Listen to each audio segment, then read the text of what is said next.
Okay, so what we're going to do today is identify a correctly tied figure of 8 on Bight. Now, I'm just using some prussic cord here. This knot is generally used in ropes rescue as well as general purpose in the fire brigade. You can also see it in climbing. But I'm going to show you a few things that we look for when we're checking our knots. So first of all, we'll have our Bight and then the figure of 8 pattern. And we also have a tail line and what we consider a running line. So we can see that with our running line usually locks in the knot. Now for some that's not too important, but for rescue purposes it's very important.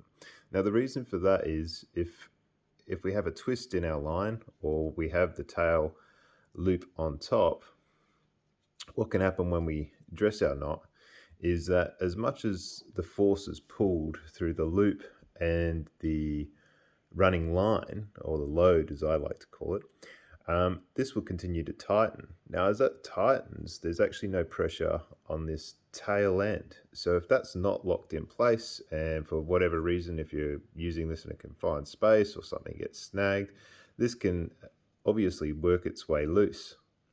So by having the tail underneath the running or underneath where the load is being pulled from, what we're doing is we're locking in that knot, trying to prevent that loop from being snagged on anything and pulling away from us.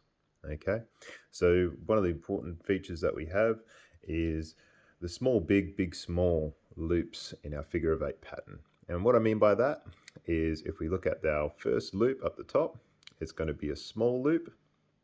Then the second one's going to be big. And then down the bottom here, we have another big one. And then we have a small one. So it'll be small, big, big, small. Okay.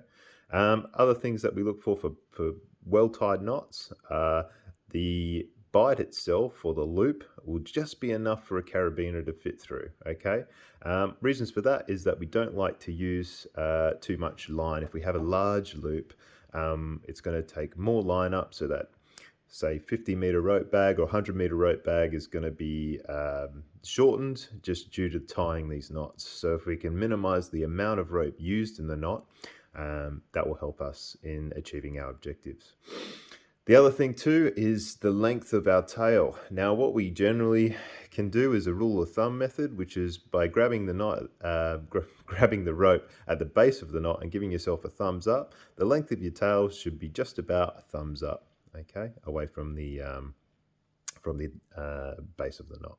Now that should give you enough tail so that it won't be fed back through the knot, causing it to untie. Other features of a well-tied knot is obviously it's going to be free from any twists, okay, and it's going to be easily to tie and easily to untie, and it's easily identifiable, okay. So if we untie this knot, I'm going to show you how we will tie it. So when you untie a knot, especially if it's under load, generally you'll need to what we call break the knot by moving it back and forth, and then we'll pull that through. And then we'll have the start of our knot. So for the figure of 8 on Bight, we obviously need to create our Bight, which is going to be this loop end, okay?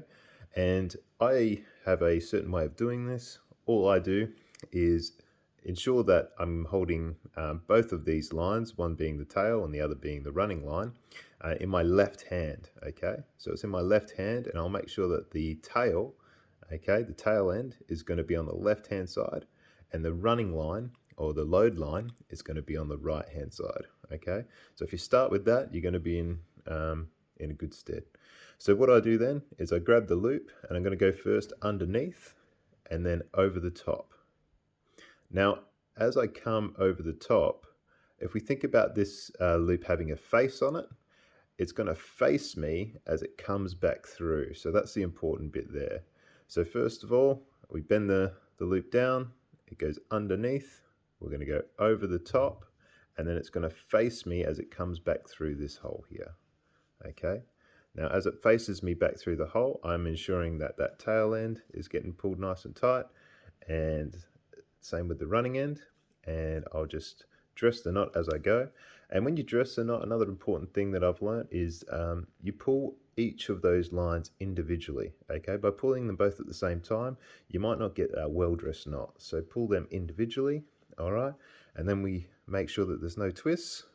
We make sure that there's enough room for a carabiner to get through, and then we give ourselves a thumbs up at the end. All right. That's a well-tied figure of 8 on Bight. Got any comments? Leave them below. Thank you.